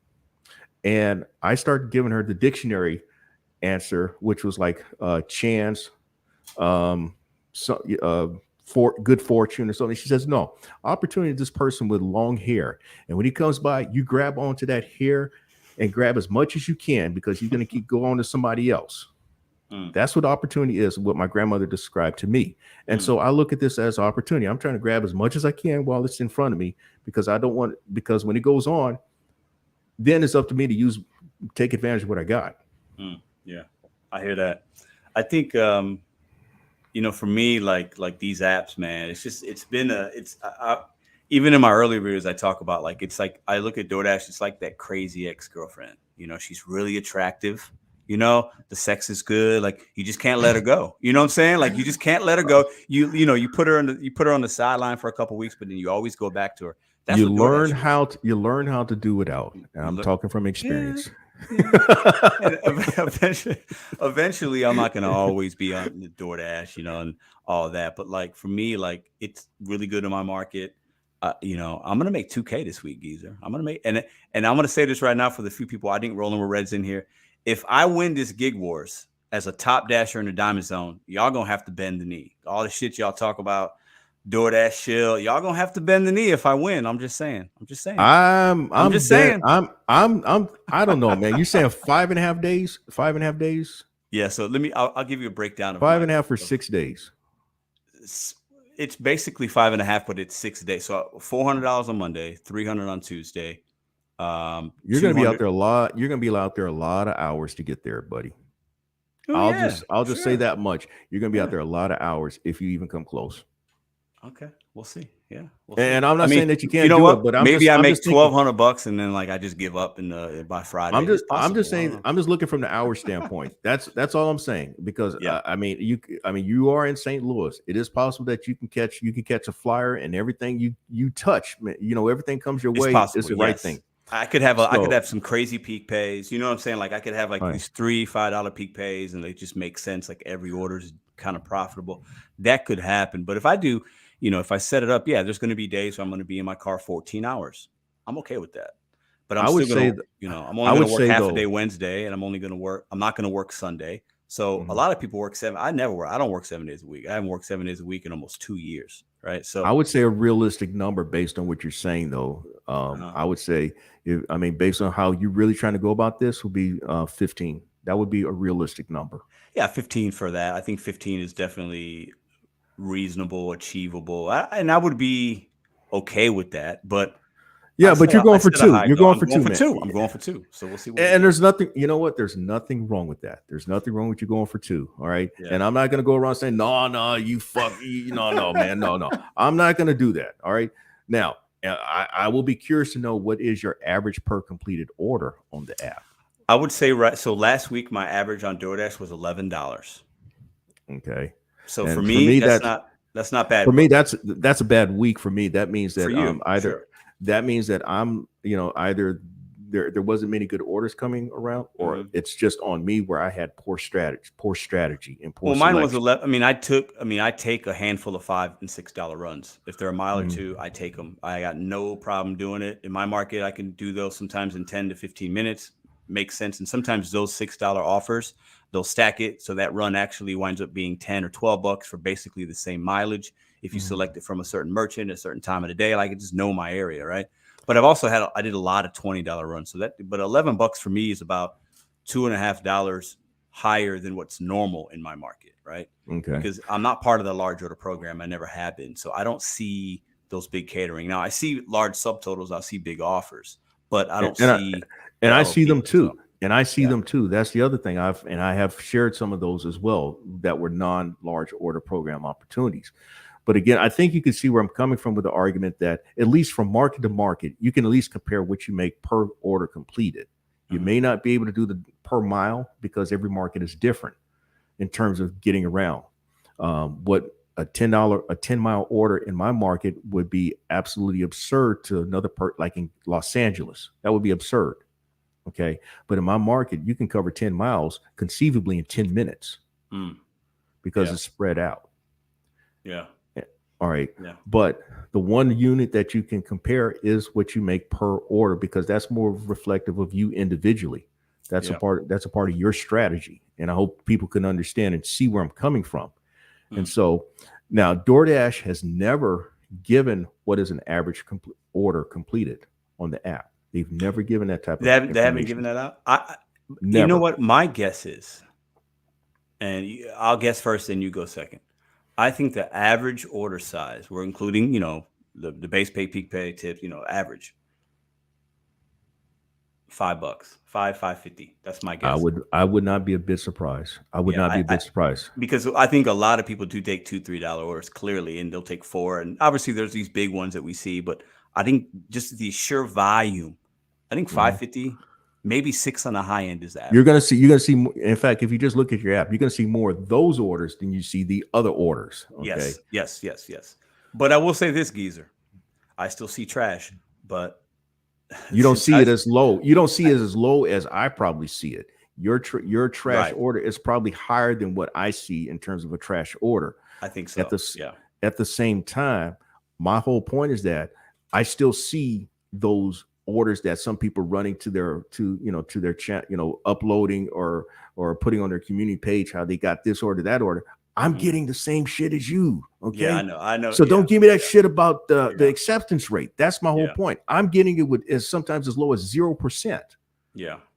Okay. We'll see. I mean, I think this week's going to be fun, man. I just, I haven't worked what I imagine will be this many hours. It's been a long time. I used to work the apps like that when I started because I needed to, but it's going to be fun. It's also, I'm doing it because, like I said in the beginning, like, let's say these other streams of income go away and I have to readjust how I make money. What can I make in my market if I work 6 days and I really put it pedal to the metal, right? Because for me, it's like, if I can make $2K this week, I know next week I'm not working next week because I got some other things going on. So I'm putting what I normally make, $1,000. I'm condensing it into 1 week so that I still, so my month, like we talked about earlier, still looks the same, And I think that I want to see if I can show people, hey, I'm going to drive a little bit. I'm going to take some some $6 McDonald's. It's going to happen. I just know my market. I could turn it on tomorrow. The first order might be $6 for a mile, and I'm going to take that. And I'm going to be fine with it. You're a better person than me. Listen, hey, you said it. You're a better person than me. Somebody clip that. But I think that I want to show people that, hey, a lot of people come to these apps and it's short. They need short money. Okay. Yeah. So if you hustle, okay, sacrifice some of your time, because that's all we're doing, guys. We're sacrificing time for money. When we turn the app on, we're giving DoorDash, we're giving Curri, Roadie our time in exchange for dollars. That's what we do. W2 people do it too, right? So here, look, I'm going to try to make $2,000. Boom, here's $2,000. I'm going to try to I went out on Friday. I want to make $400. I made $400. And people are like, he didn't do that. I showed the receipts. So it's possible. You just got to have a mentality, and you got to get in the car and you got to drive. You know what? The people who try to diminish what you accomplished, it's crazy, man. It's funny. It's funny. I love it. As my mother would say, fuck them. Okay. Fuck you and fuck them. Yeah. That's to me, it's just laughable because at the end of the day, like, and I think we all should be helping each other. Like, Gee's just going out there and if he's showing the earnings, he's got a $40 banger. He's got an Uber Eats. That's good. Like, let's not say that that's fake. Like, that's that man making money. I went out and worked 13 hours.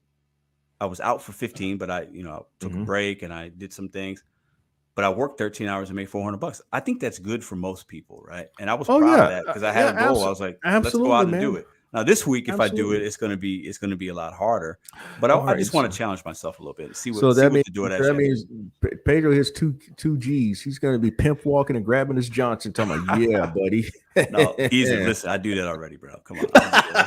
I don't need a 2K week. I do that already. But I think I like what Red is doing over there. I think it's a fun thing. I like the positive stuff. People are in there. They're vibing with. I thought it was an interesting thing. I'm glad she's bringing me in and invited me in. I'm really humbled, So I think it's just going to be fun. I think it will be interesting. Yeah, will I maybe make 1,500? That's possible. I'm not gonna kill myself to make 2K. I don't need to prove anything. I don't need $2,000, but it is a goal of mine, and I'm gonna do what I do my best to do that. If that means work a little extra, then it means work a little extra. So we'll see what the week gets, but I think it'll be fun either way. So, Geezer, man, I appreciate this convo. Super happy that you came on and took the time out, man. Thanks for inviting me, man. Yeah, man. I think you blessed us with a lot of knowledge, a lot of game. Anybody that's watching the replay, if you got questions for Geezer, put them in the comment section or just go to his channel. Okay, go to his channel, ask him some questions. I know he's real engaging over there. I see what he's got going on. Go check him out. He's an OG in this space, and I want you guys to go check him out, show him some love. So Geezer, appreciate it, man. We'll have to do this again sometime, man. Yeah, thanks. You're welcome, man. Thank you. All right, Geezer, what a good convo. That's one of the better combos I think we've had on the show, because we were talking, he's spitting some game, sharing numbers, talking about how he uses the apps, his forward thinking with the cargo van. I think it's amazing. So that went a lot longer than I thought, but it needed to be long. So I think that was appropriate. Appreciate everybody that's been watching. Shout out to the 316. Shout out to everybody in the chat. I see Rolling with Reds in here. Real Talk with Roy. Who's hating? What do you say? Who's hating? Red, tell us. What up, Nomadic Giggy Kama? How you doing? Dad Dash, what's up, man? Maserati Sedan, what's up? Yeah, great conversation. And what I like is he obviously works the apps a lot differently than I do. The main reason in what I learned tonight was he has a lot of other apps too. And he looks at DoorDash as very different than me. We're both in a diamond zone, but he's looking at average order delivered basically per delivery, right? And I think he said his was 15 or $20 and mine's 11. So big difference. But I take a lot more orders on DoorDash than he does, obviously. And I also only use one other app. So, but what's great is I bet if we both went out and we worked 8 hours, we're probably going to make about the same, but we're doing it differently, right? But I think that's great. He has a way of working the apps that work for him. I have a way that has been working for me.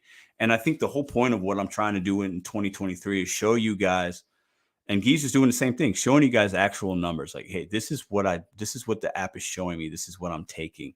This is what's good. This is what's bad, right? Versus having a channel that is just, I think DoorDash is trash. I think they're doing this. I think that. I think. Let me just show you guys, right? I'm super excited about this upcoming week. Listen, I'm not going to lie. I know I'm going to be frustrated. I know I'm going to have long days. I know I'm going to be tired, but it's 6 days. Come on, guys. I used to run restaurants. Like I've worked harder weeks than what I'm about to do. So I'm just super excited about it. And I think it's going to be fun. And I'm not looking to win. Like, I put the 2K goal because that's 2K. If Red makes 2,100, she wins. But if I made 2K, I'm still happy because I hit my goal. So that's just the benchmark. And I've got it planned out each day. And I'm going to get started in just a few hours. So it's going to be an exciting thing. It's going to be fun. It's going to be great. I'm going to pop in on her lives and check in sometimes. And pretty much a few times each day is what my plan is. So appreciate y'all. Really happy to see Uber Jeep AZ in here tonight. Big fan of his channel. Please go check him out. Somebody drop a link to Uber Jeep AZ's channel. Drop a link to the Gig Geezer. You guys go check out these gentlemen. These are true G's in this space, man. I mean, I look up, Uber Jeep AZ, man. He calls it how he sees it. He's super inspiring, motivating. He used to live out in St. Louis. He's from St. Louis. So he's a true hustler, true businessman. I love it, man. I love everything about these guys. So I think that's the show. I thought about opening up the lines. I usually open up the StreamYard. I don't think I'm going to do that this week. I think that's going to be the show because I want to leave it on that note. I feel like we had a great conversation with Geezer. You guys have been great in the chat. I'm going to try to rewatch some of it and see what you guys had going on in there. Consider subscribing. Hit the thumbs up on the way out. I got a long week ahead of me. And for those of you that missed it, I did announce me and Madison are expecting baby number 2. So this year has started off, I could not have scripted this any better, 2023. Everything is aligning for me. I'm really focused. I'm working hard. I'm thinking. I'm collaborating with the right people. I'm giving the right people my energy. My family life is good. My balance is good. The YouTube stuff we've had a fantastic start to the year on YouTube. I mean, it's just, I'm feeling super grateful right now. I'm feeling really strong. I'm feeling really good. Like this year is going to be 2022 is one of the best years of my life. And I feel like 2023 is I'm going to say that this time next year. And I believe it's because of my mindset. I believe it's because of how I looked at the year, how I'm planning my year. And the reason I do daily content is to show you guys what can be done in a gig economy, what could be done on YouTube, what could be done when you surround yourself with people that are smarter than you and don't give your energy to people that aren't. And I don't feel like that is a coincidence. Southern Gig, appreciate you, brother.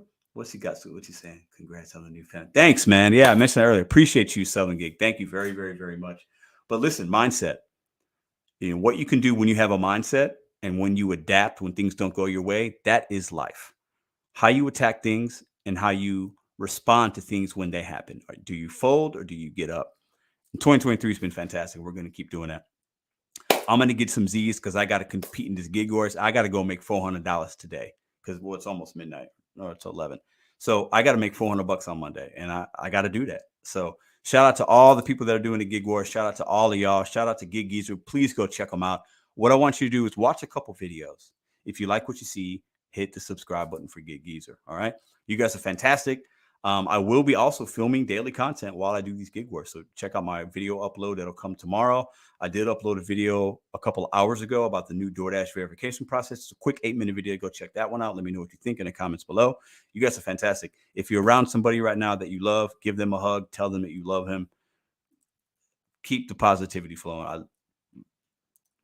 Listen. I couldn't be in a better mood. See you guys tomorrow.